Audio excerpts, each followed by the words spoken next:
আসসালামু আলাইকুম। আশা করি তোমরা প্রত্যেকে ভালো আছো। আল্লাহর রহমতে আমি ভালো আছি। তোমাদের প্রত্যেককে অনলাইন রসায়ন ক্লাস করার জন্য স্বাগতম।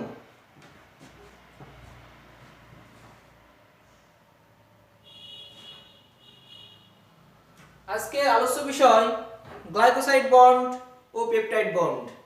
গ্লাইকোসাইড বন্ড এবং পেপটাইড বন্ড এই দুই প্রকার বা এই দুটো টপিক শেষে তোমরা কি শিখতে পারবে তা মূল পয়েন্টে যাওয়ার আগে একটু দেখে নিই চলো। শিখন ফল এই পাঠ শেষে তোমরা শিখতে পারবে ডাইস্যাকারাইড কি তা বলতে পারবে। আলফা গ্লাইকোসাইড বন্ড ও বিটা গ্লাইকোসাইড বন্ড কিভাবে প্রস্তুত করতে হয় তা ব্যাখ্যা করতে পারবে।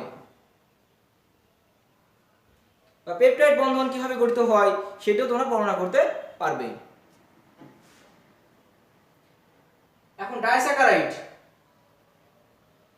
দেখো, যখন হচ্ছে দুই অণু মনোস্যাকারাইড পরস্পরের সাথে যুক্ত হয়ে যে যৌগ গঠন করে তাকে বলা হয় গ্লাইকোসাইড বন্ড।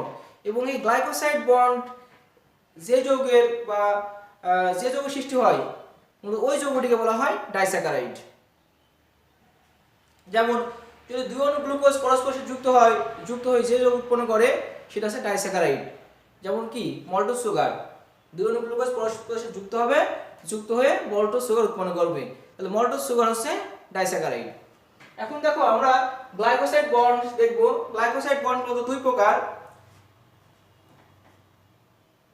এটা কি বিটা গ্লাইকোসাইড বন্ড এবং আলফা গ্লাইকোসাইড বন্ড। এই দুই প্রকার বন্ধন কিভাবে গঠিত হয় চলো একটু দেখে নিই। তাই ফার্স্টে কি আমরা আলফা গ্লাইকোসাইড বন্ড দেখবো চলো। তোমরা সবাই মনোযোগ সহকারে দেখবে, আশা করি তোমরা প্রত্যেকে বুঝতে পারবে এবং খুবই সহজ দুইটি রিঅ্যাকশন। যেমন লক্ষ্য করো,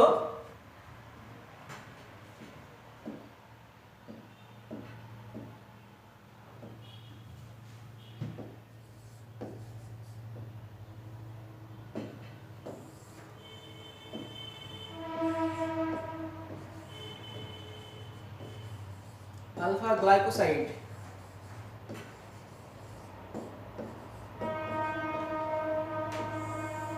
আলফা গ্লাইকোসাইড বন্ড কিভাবে গঠিত হয়। এক্ষেত্রে আমরা যখন হচ্ছে কি দুই অণু আমরা মনোস্যাকারাইড নিব, মনোস্যাকারাইড বলতে এখানে আমরা গ্লুকোজ নিব। দেখো দুই অণু গ্লুকোজ,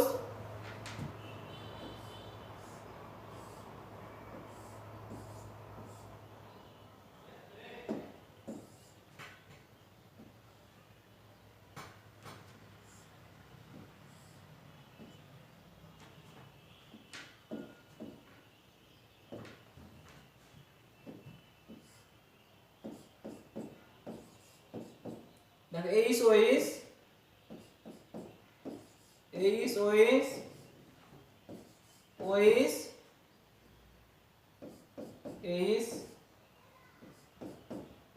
OH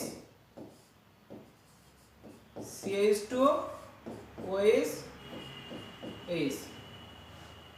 দেখো এটা হচ্ছে গ্লুকোজ বা আলফা, এটি গ্লুকোজ মনোস্যাকারাইড, এক অণু গ্লুকোজ।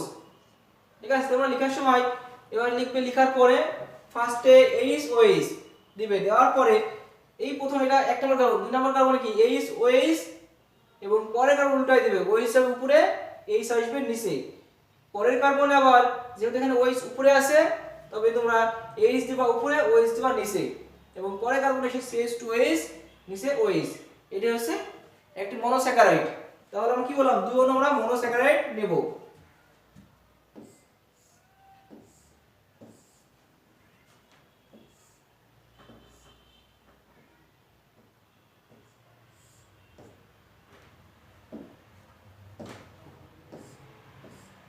আমরা একইভাবে লিখবো আবার H OH উপরে আবার OH দেব, এক্সচেঞ্জ করে নেব H, আবার এক্সচেঞ্জ করব OH দিলাম OH দিলাম, এবার CH2 OH এখানে H। এখানে বলা আছে আলফা গ্লাইকোসাইড বন্ড কাকে বলে বা আলফা গ্লাইকোসাইড বন্ড কিভাবে গঠিত হয় তোমরা প্রত্যেকে লক্ষ্য করো।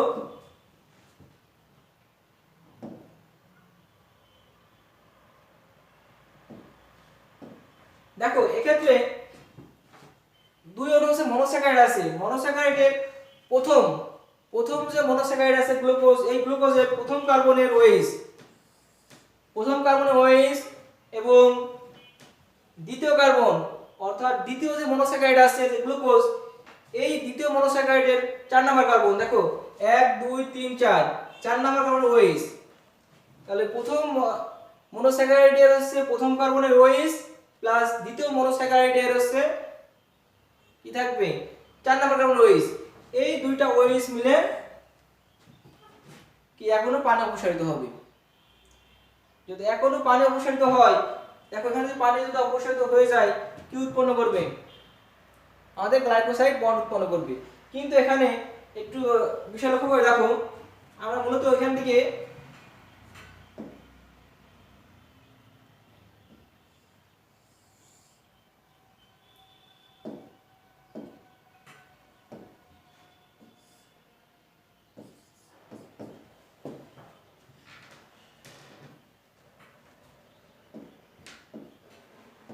এখানে দেখো প্রথম কার্বনের যদি আমরা প্রথম কার্বন OH এবং দ্বিতীয় যে মনোস্যাকারাইড আছে 4 নম্বর কার্বন H এবং OH মিলে এখানে পানি অপসারিত হবে,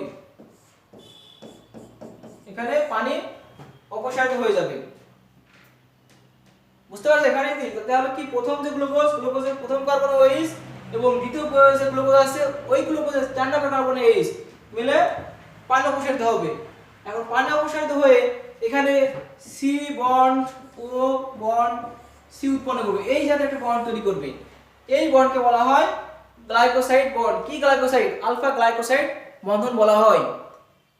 দেখো তাহলে এখানে কিভাবে যৌগটি গঠিত হয় লক্ষ্য করো, এখানে পানি অপসারিত হওয়ার পর দেখো আমরা ফার্স্টে লিখব কোনটা আছে H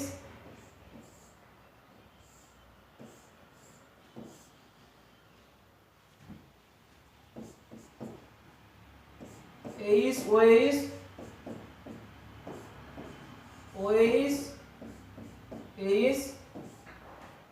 এখানে আবার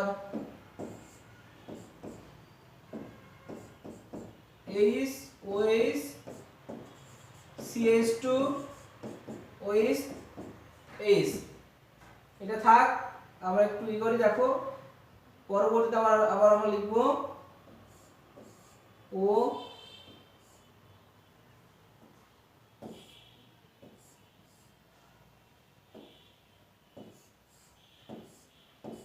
H লিখলাম H OH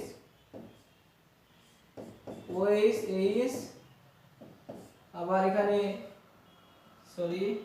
এখানে H OH CH2 OH এখানে হবে H। দেখো লিখেছি। এবার এখানে OH, এখন লক্ষ্য করো তোমরা প্রত্যেকে একটু লক্ষ্য করে দেখো,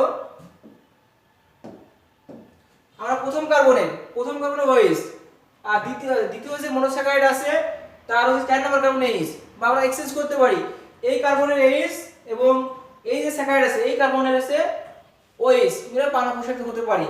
কিন্তু আমরা এখানে দেখেছি কি প্রথম যে মনোস্যাকারাইড আছে বা গ্লুকোজ আছে, গ্লুকোজের C1 বা এখানে যে কার্বন আছে কার্বনের OH এবং দ্বিতীয় যে মনোস্যাকারাইড আছে বা গ্লুকোজের C4 থেকে H অপসারিত হয়েছে, ওই উৎপন্ন করেছে কি পানি। এবং দেখো তাহলে এখানে পড়ে আছে কি এইটুকু, নিচে কি থাকবে আমাদের, যদি এখানে OH চলে যায়, যদি তোমার এখানে OH চলে যায় কিছু থাকবে না, তাহলে এখানে ফাঁকা থাকলো। মনে করো এটা এভাবে আছে। এবার দ্বিতীয়টা দেখো, দ্বিতীয়তে কি চলে গেছে, এখানে H চলে গেছে, একটা O আছে দিয়ে এখানে বন্ড সৃষ্টি করেছে। তাহলে এটা কি C bond O bond C, এই বন্ড সৃষ্টি করেছে। আর এই যে বন্ড সৃষ্টি করেছে এই বন্ডকে বলা হয় আলফা গ্লাইকোসাইড বন্ড, বা এটাই হচ্ছে তোমার ডাইস্যাকারাইড। এটা কি ছিল, দুইটা মনোস্যাকারাইড ছিল, দুইটা গ্লুকোজ মনোস্যাকারাইড ছিল, দুইটা মনোস্যাকারাইড থেকে উৎপন্ন করেছে দুইটা ডাইস্যাকারাইড বা একটি ডাইস্যাকারাইড অণু, এটির নাম হচ্ছে মল্টোজ সুগার। এভাবে তোমরা হচ্ছে ডাইস্যাকারাইড বা আলফা গ্লাইকোসাইড বন্ড সৃষ্টি করবে বা উৎপন্ন করবে। আশা করি তোমরা প্রত্যেকে বুঝতে পেরেছো বিক্রিয়াটি কিভাবে সম্পূর্ণ হয়েছে।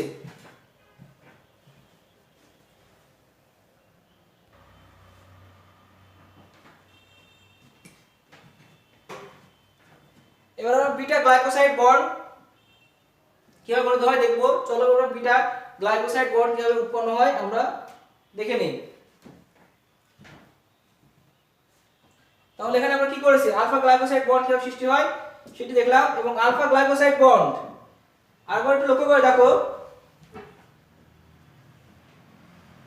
এই যে আলফা গ্লাইকোসাইড বন্ড, এই আলফা গ্লাইকোসাইড বন্ডের মাধ্যমে স্টার্চ তৈরি হয়। আলফা গ্লাইকোসাইড বন্ডের মাধ্যমে স্টার্চ তৈরি হবে। এবার আমরা দেখব হচ্ছে কি বিটা গ্লাইকোসাইড বন্ড কিভাবে গঠিত হয়। চলো দেখে নেই বিটা গ্লাইকোসাইড বন্ড কিভাবে গঠিত হয়।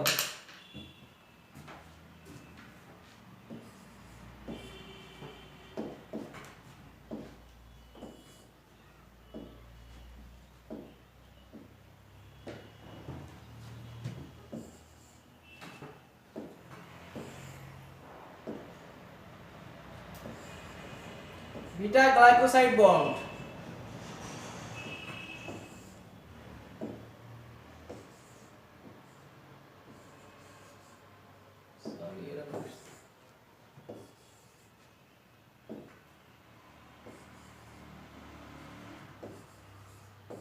গ্লাইকোসাইড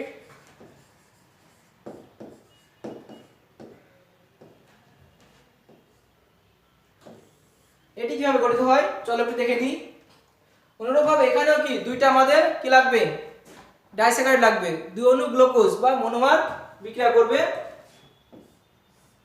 আমরা আগের মতো এটা আঁকাবো, দেখো নিলাম। বিটার ক্ষেত্রে কি আমরা আলফার ক্ষেত্রে এইচ উপরে নিয়েছি, ওএইচ নিচে, কিন্তু বিটার ক্ষেত্রে হবে ওএইচটা উপরে ফার্স্ট পজিশনে, এইচটা নিচে। পরবর্তী পর্যায়ে লক্ষ্য করে দেখো এখানে আগের মতো থাকবে, এখানে এইচ ওএইচ উপরে থাকবে তোমার ওএইচ এক্সচেঞ্জ হয়ে যাবে, এখানে এইচ একই ভাবে উপরে যাবে, আবার দেখো এইচ এখানে আসবে ওএইচ,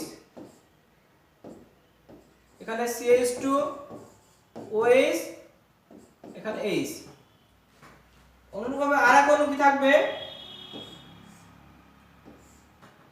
আরেক অণু থাকবে হচ্ছে তোমার মনোমার বা মনোস্যাকারাইড। দেখো একই ভাবে আমরা করব, আবার একই ভাবে লিখব, এটা OH টা উপরে H নিচে, অনুরূপভাবে লিখলাম। দেখো OH উপরে যাবে, H নিচে আসবে, অনুরূপভাবে H উপরে OH নিচে, CH2 OH হবে।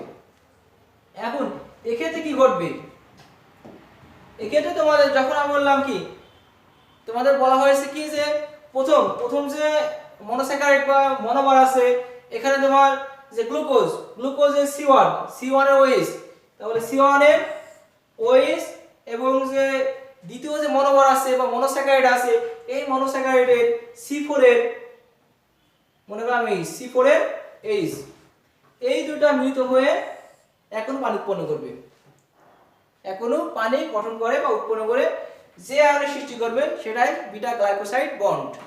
তখন এটা সৃষ্টি হবে এইভাবে, C বন্ড এই আকারে থাকবে। চলো একটু দেখে নিই এটা কিভাবে থাকে।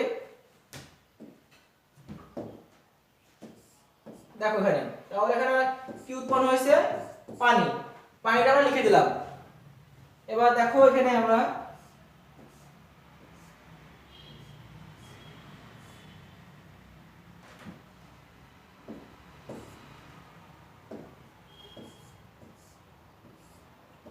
তাহলে এখানে ফার্স্টে দিকে OH চলে গেছে, তাহলে এখানে ফাঁকা রাখলাম, এখানে H দিলাম। দেখো অনুরূপভাবে H OH উপরে দিলাম, H নিচে, একই ভাবে H উপরে OH নিচে দিলাম, CH2OH এখানে H দিলাম। দেখো আরেক অণু ওখানে আছে কি আমাদের, আরেক অণু গ্লুকোজ আছে বা মনোস্যাকারাইড।